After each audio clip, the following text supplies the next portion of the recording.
Ganito pala sa Tondo kasi yung pangarap mong ribeye steak sa mga mamahaling restaurant ay ginagawa lang nilang palaman sa burger. Yes po, palaman lang nila yan dito sa tinapay na nilalagyan pa nila ng raw honey at maraming gulay.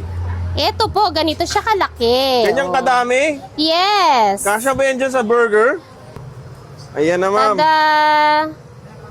And then, susunod Grabe po kayo, natin. ma'am. Yung ribeye, pinapalaman nyo lang sa tinapay. Opo. Ma'am, Then, itlog. lalagyan po natin ng egg. Kaliwa, kanan. Bahala na kayo. Ayan Kung na. saan kayo masaya. Ayan. Tartar sauce. Ay, hindi siya mayo.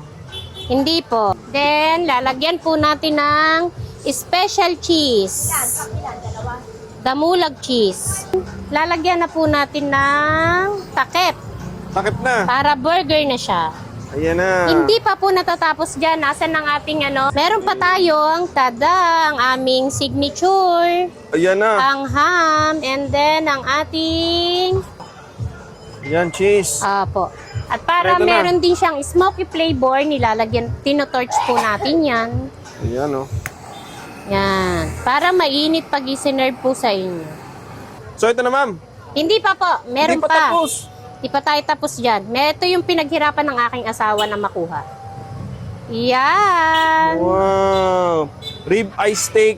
Nilagay mo sa tinapay. Opo. Tapos may honey pa. Opo. Yung cheese na sa ibabaw. Opo.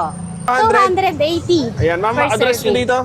1763 Dandan Street, Corner Yanco, Tondo, Manila. Guys,